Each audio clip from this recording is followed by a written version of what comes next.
زما د ایمان او د عقیدې ډېرو معززو حاضرین او مسلمانانو ورونو، الله تعالی درې قسمه مخلوقات پیدا کړي. یو ته ملائکې وای، بل ته حیوانات وای، او دریم ته انسان وای. د درې واړو مخلوقاتو کې فرق دا دی چې ملائکې الله تعالی خالص د عقل نه پیدا کړي، هغوی کې نفس نشته. حیوانات الله تعالی صرف د نفس نه پیدا کړي، عقل پکې نشته. او انسان الله تعالی داسې پیدا کړي چې عقل هم پکې اچولی او نفس هم دی پکې. د دواړو مجموعه ده. ملائکې نفسی خواهشات نه لري، د خوراک او د اسکاک او د نورو لذتونو تقاضا نه پیدا کیږي. دا خدای نه غواړیم نه، خدای ورکویم نه، او هغوی کې طاقت او استعداد هم د دې څیزونو نشته. د هغوی نه ګناه هم نه کیږي. د شیطان وس او طاقت او زور هم پې نه رسیږي. دویم نمبر حیوانات زنده سر، هغوی کې عقل نشته، خدای د عقل نه خلاص پیدا کړي. د هغوی ټول ژوند په خواهش پوره کولو کې، لذتونو کې، خوراکونو او اسکاکونو کې تیر شي. هغوی د یو حکم خداوندی پابند هم نه دي، ځکه هغوی کې عقل نشته. څاروی خوشي کې نو هغه خپل پټی او پردی پټی نه ګوري. چرته چې شنه ګیا ولیدله بس ورپسې کېږي. هغه د دې حکم پابند نه دی چې دا د چا دی، دا مال جایز دی او که ناجایز دی. د جایز او ناجایز حکم هغوی ته نشته. نو هغوی له ګناه هم نشته، هغوی له ثواب هم نشته. دا غټ غټ څاروي او غټ بارونه پې ویسې، د کتابونه پې ویسې، خو د هغوی ثواب نه کېږي. ولې؟ ځکه د هغوی ثواب له ضرورت نشته، د حکم خداوندی پابند نه دي. د هغوی دپاره جنت او دوزخ هم نشته. دریم الله تعالی انسان پیدا کړی دی. انسان بیا خدای اشرف المخلوقات ګرځولی، ټولو کائناتو کې معزز مخلوق. د الله تعالی تخلیق او پیدایش عجیبه دی، سړی حیران شي. او د خدای په تخلیق کې د انسان تخلیق ډیر عجیبه دی. دا څاروي خدای ځوړن پیدا کړي چې تاسو اکثر څاروو ته وګورئ، هغوی چې خوراک کوي نو په خوله خوراک کوي، او خوله ورپسې سر ورپسې ټیټوي. او انسان چې خوراک کوي په لاس یې خولې له راوچتوي، سر ورپسې نه ټیټوي. ځکه د هغوی د ژوند مقصد دا دی چې وخوري او وڅکي او بس څوک یې ذبح کړي او غوښې خلک وخوري او بس قصه خلاصه. او د انسان د ژوند مقصد عبادت دی. وما خلقت الجن والانس الا لیعبدون. الله وی پیریان او انسانان مې نه دي پیدا کړي مګر د دې دپاره چې د خدای عبادت وکړي. نو د هغوی مقصد د پیدایش، هغوی غرض د زندګۍ ډیر اعلی دی. خدای دا نه غواړي. خوراک او اسکاک څه خبره ده؟ دا خو دومره غټه خبره نه ده. خدای دا نه غواړي چې د دوی سر د خوراک لټیټ شي. خدای دا غواړي د دوی سر د مقصد د زندګۍ چې څه مقصد دی هغې ته ټیټېږي چې هغه د خدای عبادت دی. دا سر به خدای له ټیټېږي، مخلوق له به نه ټیټېږي. د انسان دا سر او دا مخ خدای داسې پیدا کړی. نو الله تعالی الله وی ولقد کرمنا بنی آدم، قسم دې په تحقیق سره خدای وی منګه عزت ورکړی دی بنی آدم ته، د آدم علیه السلام بچو ته چې انسانان دي. خدای وی دی له ما عزت ورکړی. څنګه عزت یې ورکړی؟ خدای وی وسخر لکم ما فی الارض جمیعا، ځمکه کې چې څه دي دا ټول مې تاسو ته تابعدار ګرځولی دي. تاسو که چرته لیدلی یو ماشوم به او لس اته اوښان به ورپسې روانې دي، یو ماشوم به پړی نیولی لس اته اوښان به ورپسې، لس اته غویان به په مخه کړي. او که یو اوښ لیونی شي نو ټول کلی نشي کنټرولولی. که یو غوی د دې قربانۍ ټایم کې وتښتي نو لس شل کسان ورپسې هغوی نشي رانیولی. خدای دومره طاقت ورکړی. خدا طاقتور مخلوق الله تعالی د انسان ته تابعدار ګرځولی دی. دا د ټانګو والا پخوا خو ټانګې وې، اوس ورکې شوې. وخت په وخت څیزونه ورکېږي او نوي نوي ایجادات کېږي د انسان د سهولت دپاره. نو ګورئ په دې اس باندې به د ټانګې والا د سار نه تر مازدیګره پورې مزدوري وکړه او وبه یې ځغله، دې طرف ته منډه دې طرف ته منډه. او بیا به ورته د سورلی والا پیدا شو ما سره سپیشل لاړ شه، نو خدای خبر څومره منډې به دې اس له ورکولې. او بیا به خوراک چې ورکاو نو اس دا مطالبه نه شوه کولی چې نن مې کار ډېر کړی دی، باید ما ته انعام خوراک راته ښه میلاو شي. نه چېرته دا شکایت کړی دی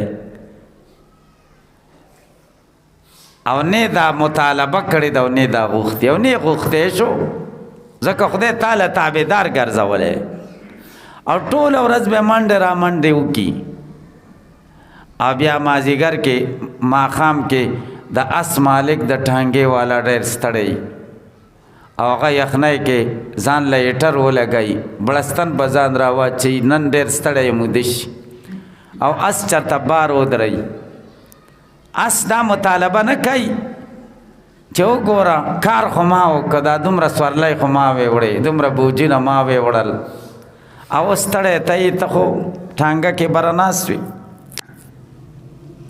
دا مطالبه نه کوي. دا ولې؟ ځکه دا خدای تابعدار ګرځولي. وسخر لکم ما فی الارض جمیعا.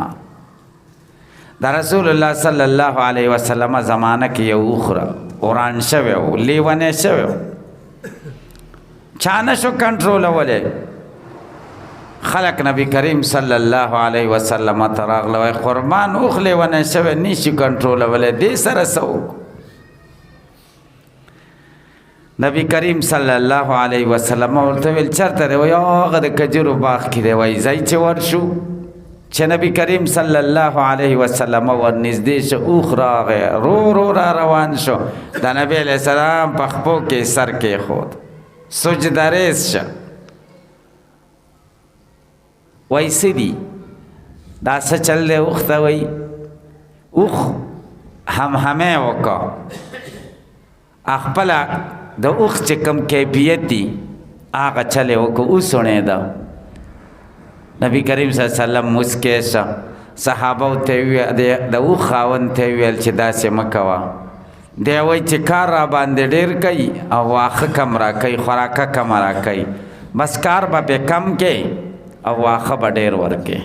نبی کریم صلی الله علیه وسلم خو رحمت للعالمین و، د ټولو کائناتو دپاره رحمت و، صرف د انسان دپاره خو مبعوث نه و.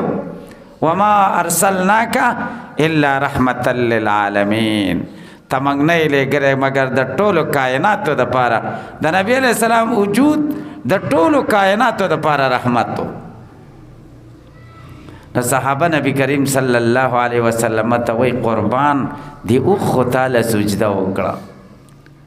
نو منګه خو ستا عاشقان یو، منګ به هم درته سجده کوو، اجازت وکړه. د محبت هغه انتها دقه ده چې سر په خپو کې چاله کېدی، دا د خدای نه بغیر بل چاله نه دی جایز، دې ته سجده وایي، انتهایی عاجزي. رسول الله صلی الله علیه وسلم ورته وایي نه، که د خدای نه بغیر بل چاته سجده کول جایز وی نو ما به ښځو له حکم کړی وی چې خپلو خاوندانو ته سجده کوئ، لیکن د خدای نه بغیر بل چاته سجده نه دروه. دا حیوانات. دریم انسان ته الله عقل هم ورکړی، نفس هم ورکړی، خدای پکې روح اچولی، دا روح او د جسد دواړو نه جوړ دی، جسد هم دی مونږ کې، روح هم دی. دا جسد مرکب دی، سورلی دا، او روح راکب دی، پیسور دی د بره، چې دا روح لري کې جسد آسې پاتې شي. د روح د وجې نه د جسد د اندامونه سره اتفاق دی، که په چا ګزار کوي په دې سر باندې نو په لاس دې پاک کوي، که چاته خطره پیښه شي نو خپو باندې منډه کوي، صحیح شو. او که د بنده په سر دردي نو ډاکټر له چې ځي په خپو ځي بلا ډېر مزل وکړي، ستړي خپې کي، خپې ورته دا نه وایي چې ما سله ستړی کوئ، زما مسله خو نه ده، دا مسله خو د سر ده. او بیا چې ډاکټر صاحب ته لاړ شي خوږېږي سر، او ستن ورته په کم ځای ووایي، په دې لاس یې ووایي یا په ډوډۍ ووایي، نو دا لاس نه وایي چې د خدای ظالمه ډاکټر ته نه وایي چې دا څه کوي، خوږېږي خو سر او ته ستن ماله وهې. خو هغه په دې پوه دي چې د سر درد دا د لاس درد دی، د سر علاج به د لاس د طرف نه کېږي، د ډوډۍ د طرف نه به کېږي. د سر درد دا د خپو درد دی، چې سر خوږېږي خپې قرار کېدی شي. نو په دې اندامونو کې دا اتفاق چې راغلی دا د څه د وجې نه راغلی؟ دا د روح د وجې نه، چې دا روح لاړ شي اتفاق ختم، بیا بې اتفاقي راغله.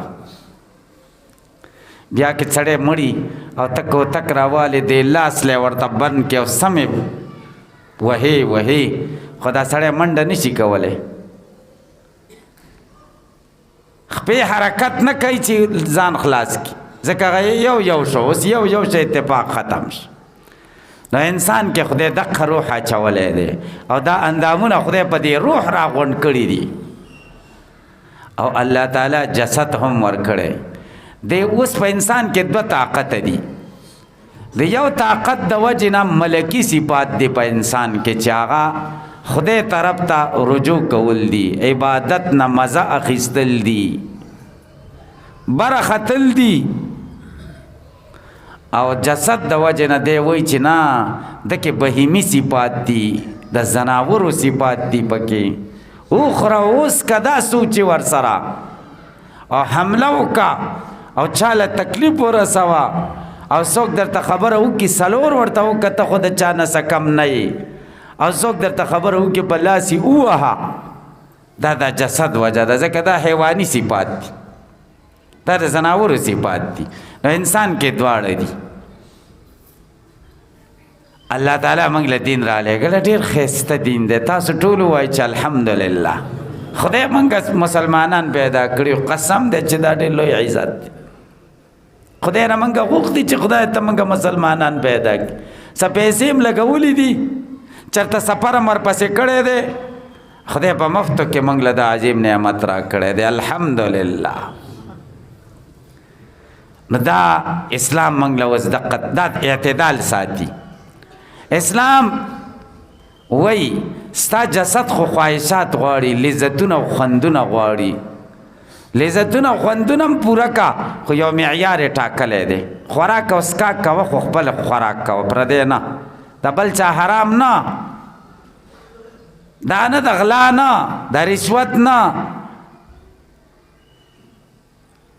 دا لذت پوره کا، څښاک کوه، نور چې کم خواهشات دي هغه پوره کوه، خو شریعت ورته یو پوله ټاکلې، د دې پولې نه به نه اوړي، که د دې پولې نه واوړې د ستا او د ځناور یو شی دی، ستا د زناور څه فرق نشته. او که دې پوله کې او ته خواهشات هم پوره کې د دنیا ژوند هم کې نو ستا خو یې انسان خو صفتونه درکې ملکي دي د ملکو صفات دي درکې. دا څومره لویه خبره ده.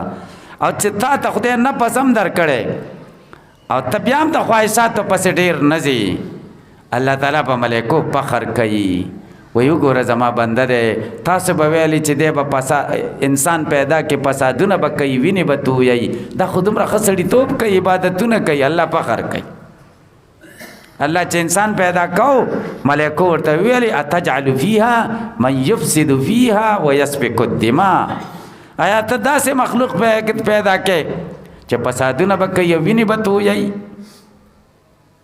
الله ورته دا ویني نه تویوي، دا فسادونه نه کوي. وګوره ما ته په سجده پروت دی، وګوره ما ته ولاړ دی، وګوره ما ته دعاګانې کوي، وګوره زما عبادت کوي، په ملکو فخر کوي. بیا چې کله مرګ راشي ګورئ سزا به بیا چاله ورکول کېږي، سزا به روح او جسد دواړو ته ورکول کېږي. روح به هم کړېږي او جسد به هم کړېږي او مزې هم دواړو کړي دي. روح او جسد باړو ته به کړښتی. روح دا نشي ویلی چې ما څه کړي دي، دا خوراکونه خو ده کړي دي، حرام ده خوړلی دي، زناګانې ده کړي دي، غلاګانې خو په دې خپو تللی دی، زما پکې څه دي، دا نشي ویلی. او جسد هم نشي ویلی چې زه خو ده روان کړی یم چې روح راکې نه و چې مړ وی نو خو بیا مې هېڅ هم نشو کولی.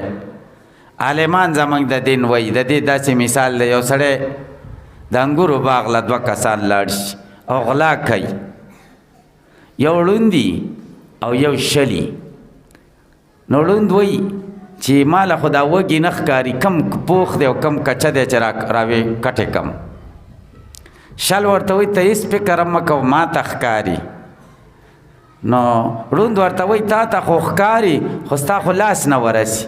د ړوند لاس ورسي خو ښکاري ورته نه، او شل له ښکاري خو لاس یې نه ورسي، دواړه اتفاق وکړي. شل ورته ووایي زه به داسې چل وکړم ستا په دې اوږو به سور شم او ته اوچت ودرېږه نو پاخه پاخه وږي به راکټ کړمه او دواړه به ترې خوند واخلو. هغه ورته وایي ډېره ښه ده. نو دا شل د دې ړوند په اوږو کښېني او ښه پاخه پاخه وږي راکټ کړي او لمن ترې راډکه کړي او لاندې دواړه خوري، دې کې د باغ مالک راشي دواړه ګیر کړي. اوس به سزا چاله ورکوي؟ سزا به دواړو له ورکوي. دا نه چې شل ورته وایي چې ما څه کړي، زه خو د ده په اوږو سور وم، ما خو څه نه دي کړي. او ړوند به ورته څه وایي؟ ړوند به ورته وایي ما خو نه دي را کټ کړي، کټ کړي خو ده دي که نه. خو که د ده ولاړه نه وی هغه نشو را کټ کولی، او که د هغه لیدل نه وی بیا نه را کټ کېده، نو د دواړو مجموعې دا فساد جوړ کړی دی. دقه شان آخرت کې او په قبر کې دا جسد نشي ویلی چې ما څه کړي دي، خوندونه خو روح اخیستي ده ته سزا ورکه ما بچ کا. او روح نشي ویلی چې مزې خو ده کړي، په دې خپو خو دی تللی، دا خپې خو د جسد دي، لاسونه د جسد دي، اوس ما مسله نه ده ما له سل عذاب راکې. نو خدای به ورته وایي نه فساد دې مجموعې کړی دی چې روح او جسد دواړه دې بدن کې و. نو الله تعالی انسان ته یو عجیبه وجود ورکړي. الله تعالی وی لقد خلقنا الانسان فی احسن تقویم، قسم دې په تحقیق سره موږ پیدا کړی د انسان په ښایسته قد و قامت کې. انسان ته چې الله کم صورت ورکړی کائناتو کې دا صورت او شکل بل چاته نه دی ورکړی. الله تعالی ګورئ انسان ته څومره یو وجود او شکل ورکړی، او الله تعالی انسان له بیا آخرت هم تیار کړی، جنت هم ورته تیار کړی، خپل رضا هم ورکوي، عبادتونه که پرې رالیږلي دي خو وروسته مزې هم دي. که په حیواناتو عبادت نشته خو وروسته د جنت هغوی ته نشته، سزا ورته نشته. انسان ته سزا هم شته او جزا نیکه بدله هم ورته شته. الله چې په شریعت باندې عمل وکړي. الله تعالی دې موږ تاسو د شریعت په صحیح لاره باندې په استقامت سره روان کړي، او الله دې زموږ تاسو دنیا او آخرت دواړه ښایسته کړي. درود شریف اللهم صل علی